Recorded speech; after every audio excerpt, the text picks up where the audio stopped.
किसान साथियों राम राम। आशा और उम्मीद करता हूं कि आप सब ठीक ठाक हो। साथियों, आज हम चर्चा करने जा रहे हैं कृषि मंत्री के जो कड़े फैसले कृषि भवन के अंदर देखने को मिले हैं। आईसीआर के वैज्ञानिकों को फटकार लगाई गई है, कंपनियों के ऊपर सवाल उठाए गए हैं और उन्हें साफ और सीधा ये संदेश दे दिया गया है कि आप किसान के लिए काम कर रहे हैं या फिर कंपनियों के लिए काम कर रहे हैं। वैज्ञानिकों के ऊपर इतनी बड़ी बात कहना एक बहुत बड़ी कड़ी कार्रवाई के रूप में देखी जा रही है। साथियों, मैं आपको बता देना चाहता हूं कि 10,000 करोड़ रुपए का बजट आईसीआईसीआर का है। रिसर्च के अलग से पैसे सरकार ने दे रखे हैं। प्रधानमंत्री जी ने अभी कुछ ही दिन पहले 2.5 लाख करोड़ रुपए का एक पैकेज कृषि को बचाने के लिए जारी कर दिया है। परंतु हमारे देश की विडंबना यह है कि हमारे देश के जितने भी कृषि वैज्ञानिक हैं वो सारे के सारे हाथ पर हाथ धरे बैठे हैं। मैं स्पष्ट रूप से ये बात बता देना चाहता हूँ, ये मैं नहीं कह रहा, ये श्रीमान शिवराज जी चौहान कृषि मंत्री का बयान है। साथियों, मैं बता देना चाहता हूँ, उन्होंने स्पष्ट तौर पर यह बात कही है कि आपने 2006 के बाद कपास के घटते हुए उत्पादन के ऊपर कोई नया जीन तैयार किया क्या, नया बीज तैयार किया? नहीं, क्योंकि ये एक बात सामने देखने को आई है और ये खुफिया जानकारों के रूप में रिपोर्ट भी मिली है कि आज से पहले जितने भी कृषि मंत्री हुए, किसान भवन में कंपनियों के एजेंटों के तौर के ऊपर उनके वहां लोगों का तांता लगा हुआ रहता था। पता नहीं उनकी सेटिंग क्या थी। कृषि मंत्री ने बायो फर्टिलाइज के ऊपर सवाल उठाए। उन्होंने स्पष्ट तौर पर यह कहा है कि सबसे पहले 30,000 प्रोडक्ट इस भारत के अंदर बायो के रूप में बिके। उसके बाद रिजल्ट नए आने के कारण 8,000 पर संख्या आ गई और आज भी 6,500 प्रोडक्ट इस बाजार में बायो के नाम से बेचे जा रहे हैं। किसान को बायो का 0 रिजल्ट दिखाई दे रहा है। वैज्ञानिकों से पूछा गया कि क्या इसका डाटा है, तो वैज्ञानिकों के पास कोई जवाब नहीं था। साथियों, मैं इसी तरह की जानकारी आपको उपलब्ध करा रहा हूं। मैं पूरा सिस्टम बताने जा रहा हूं, एक एक बात आप तक पहुंचाने जा रहा हूं। ये मैं वादा कर चुका हूं कि सरकार भी जो फैसला लेगी, अच्छा लेगी या बुरा लेगी, तो मैं आपको फौरन वीडियो के माध्यम से पहुंचाऊंगा। यदि अच्छा लेगी तो मैं सरकार का धन्यवाद भी करूंगा। और इसीलिए कहता हूं कि आप इस चैनल के साथ सब्सक्राइब करिए, जुड़िए, तो आपको पल पल की रिपोर्ट मिलती रहे। साथियों, आप जुड़ेंगे तब आपको पता चलेगा कि सिचुएशन है क्या और ये लगातार चिंता व्यक्त क्यों की जा रही है। कृषि मंत्री लगातार मीटिंग क्यों ले रहे हैं? कहीं तमिलनाडु में जाकर ले लें, कहीं दिल्ली ले लें, कहीं ब्राजील जा रहे हैं। इसका सबसे बड़ा कारण क्या है? इसका सबसे बड़ा कारण है कि देश में घटते हुए उत्पादन का। मैं आपको बता देना चाहता हूं कि एक समय था, उस समय के अंदर जब बीटी आया था, उस टाइम देश के अंदर, मैंने आपको पहले वीडियो में बताया भी, 360-70 लाख गांठ का उत्पादन इस भारत के अंदर हुआ था। खपत कितनी थी? 240 और 250, 100 करोड़ गांठ, 100 लाख, 100 लाख गांठ, 100 लाख गांठ भारत ने बाहर निर्यात की थी और दुनिया का सबसे बड़ा कपास उत्पादक देश भारत बन चुका था। परंतु नकली बीज, नकली दवाई, नकली खाद, इन सब के इस्तेमाल से आज भारत को कटोरा लेकर के विदेशों से रुई मंगवानी पड़ रही है। साथियों, कृषि मंत्री ने स्पष्ट कर दिया है कि हम निर्यात करने की कोशिश कर रहे हैं, परंतु निर्यात जब करेंगे जब हमारे भारत के अंदर अन्न की पैदावार होगी। संयोग बस मुझे पता नहीं है साथियों कि हमारे द्वारा बनाए जाने वाली ये वीडियो हो सकता है कि कृषि मंत्री के नजदीकी आदमी के पास जा रहे हैं या कृषि मंत्री के पास जा रहे हैं, परंतु मैंने 5-6 वीडियोज अपलोड किए हैं। उन वीडियो के अपलोड करने के 2 या 4 दिन बाद कृषि मंत्री ने जो बात हमारे द्वारा वीडियो में उठाई गई है उस पर एक्शन लेते हुए पूर्ण रूप से वैज्ञानिकों की मीटिंग ली है। आईसीआईसीआर के जितने भी विशेषज्ञ हैं, बहुत से विशेषज्ञ लोग, बहुत से डॉक्टर लोग फर्टिलाइजर पर रिसर्च करते हैं। आईसीआईसीआर बहुत बड़ी संस्था है। इसे बने हुए लगभग 80-85 साल हो चुके हैं। जहां तक मेरी रिपोर्ट आई है, हो सकता है 100 साल भी हो जाए। इस संस्था के बहुत से अधिकारी फर्टिलाइजर के ऊपर रिसर्च करते हैं। कृषि मंत्री ने जब बायो के नाम से जो प्रोडक्ट देश में बेचे जा रहे हैं उनके बारे में उन अधिकारियों से पूछा तो उन्होंने हाथ खड़े कर दिए। उनके पास किसी प्रकार का कोई डाटा नहीं था। कृषि मंत्री के पास किसानों की जो शिकायतें गई कि बायो के रूप में bio urea, bio DAP, nano DAP, इस तरह के प्रोडक्ट हमें जबरदस्त दिए जा रहे हैं। तो कृषि मंत्री ने साफ संदेश और निर्देश दे दिए हैं कि जिस प्रोडक्ट की किसान मांग करेगा वही प्रोडक्ट कंपनियां तैयार करेंगी, अन्यथा किसान के ऊपर कोई प्रोडक्ट नहीं थोपा जाएगा। और आईसीआईसीआर के वैज्ञानिकों को निर्देश दे दिए कि आप अपने दफ्तरों को छोड़िए, एससी को छोड़िए और किसानों के बीच में जाइए और उनकी समस्या का पता लगाइए। ये बात मैंने कही भी थी वीडियो में कि जितने भी अधिकारी हैं आईसीआर के कम से कम 25,000 कर्मचारी इस देश के अंदर काम कर रहे हैं, जिसमें 6,000 के लगभग वैज्ञानिक है। साथियों, मैं बता देना चाहता हूं, हो सकता है कि भारत के अंदर बजट की मात्रा थोड़ी कम हो, क्योंकि इतनी बड़ी संस्था के लिए 10,000 करोड़ रुपए का बजट थोड़ा कम दिखाई दे रहा है, परंतु जो बजट 2.5 लाख करोड़ का आया है और वो रिसर्च का आया है, वो काफी है।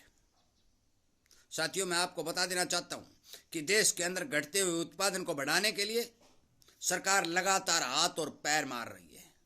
लगातार मीटिंगों पर मीटिंगें की जा रही हैं, अधिकारियों की क्लास लगाई जा रही है, कंपनियों के धड़ल्ले से दुकानें बंद की जा रही है और नकली सामान बेचने वालों के ऊपर अंकुश लगाया जा रहा है। परंतु ये इतना बड़ा सिस्टम, जो एक ऐसी बीमारी इस देश के अंदर फैल चुकी है कि हर जगह नकली का बोलबाला लगा हुआ है, एकदम से बंद नहीं होने वाला।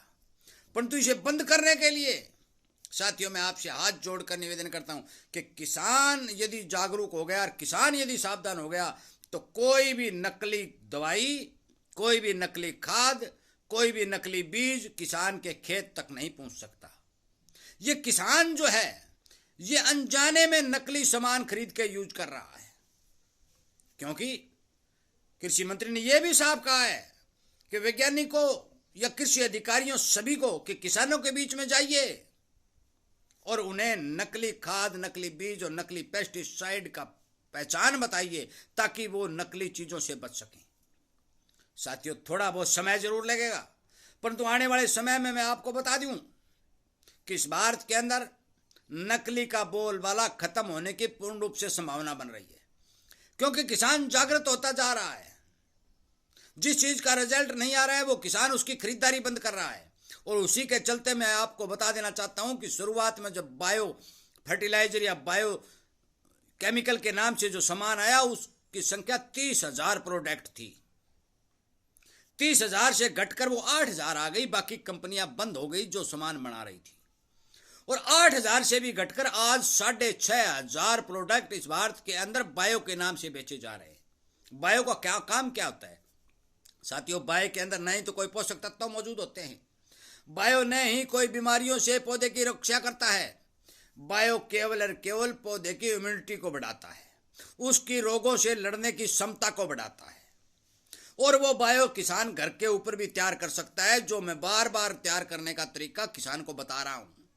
और कृषि मंत्री ने भी ये कहा है कि बायो के लिए कोई कंपनी बनाने की जरूरत नहीं, कोई फर्म बनाने की जरूरत नहीं। किसान को जागृत करो और किसान वो बायो अपने घर पर बनाकर खेत में यूज कर सकता है, क्योंकि इस प्रोडक्ट से केवल और केवल पौधे की इम्यूनिटी बढ़ेगी, किसान रोगों से लड़ने की शक्ति बढ़ेगी। साथियों, इसी तरह की मीटिंगें, इसी तरह के एक्शन जो सरकार ले रही है, मैं एक बात और बता दूं कि जितने भी सवाल हम उठा रहे हैं, मुझे पता नहीं कि संयोगवश कृषि मंत्री जी इन सवालों के ऊपर संज्ञान लेकर के लगातार अधिकारियों की क्लास ले रहे हैं। मीणा जी ने पहल की और उस पहल को आगे बढ़ाते हुए श्रीमान शिवाजी चौहान ने भी उसके ऊपर मोहर लगाई। और अखबार की कटिंग में भी मैंने देखा, अखबार भी मेरे पास आया, उसमें भी ये लिखा है कि नकली कंपनियों के, नकली फर्टिलाइजर और नकली पेस्टिसाइड बनाने वाले जितनी भी कंपनियां हैं उन कंपनियों के ऊपर पूर्ण रूप से अंकुश लगाया जाए। साथियों, इसके साथ एक बात और बता दूं, जब बीटी आया, बीटी आने से पहले जो आपको याद होगा कि अमेरिकन सुंडी हमारे यहाँ प्रकोप के रूप में देखने को मिली और किसान को भारी मात्रा में नुकसान पहुंचाया, उस समय देश का जितना भी पेस्टिसाइड था, पेस्टिसाइड बहुत भारी भरकम, उसका 70% हिस्सा कॉटन के ऊपर इस्तेमाल किया जा रहा था। परंतु बीटी आने के बाद जो एकदम से इन पर कंट्रोल हुआ, उत्पादन बढ़ा, पेस्टिसाइड का इस्तेमाल घटा, तो पेस्टिसाइड बनाने वाली कंपनियों के हाथ पांव फूलने लगे और उन्होंने इस तरह का सिस्टम चला दिया कि आज वही तंत्र फिर शुरू हो चुका है कि कॉटन के ऊपर देश का 40% पेस्टिसाइड यूज हो रहा है। पंजाब जैसे राज्य के अंदर 3 लाख हेक्टेयर के अंदर खेती होती थी, परंतु वो खेती आज 80 और 85 हजार हेक्टेयर पर आ चुकी है। किसानों ने इनसे मुंह मोड़ लिया है। दूसरा नंबर हरियाणा का है। हरियाणा में लगातार खेती घटती जा रही है।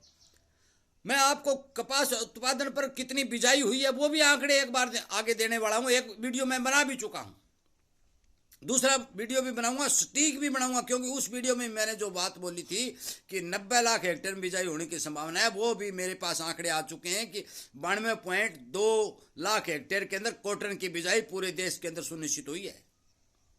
साथियों, मैं आपसे विनय निवेदन करता हूं और ये प्रार्थना करता हूं कि आप इस चैनल के साथ जुड़ें। ये इस चैनल के ऊपर विशेषज्ञों, जानकारों, जो किसान हितैषी लोग हैं, दोबारा बता देता हूं, जो किसान हितैषी लोग हैं, उन्हीं की राय लेकर के आप तक सूचना दी जा रही है। और जो सूचना आपको मिल रही है उन्हीं सूचनाओं को आगे बढ़ाते हुए कृषि मंत्री शिवराज जी चौहान लगातार मोहर लगा करके एक्शन पर एक्शन लिए जा रहे हैं।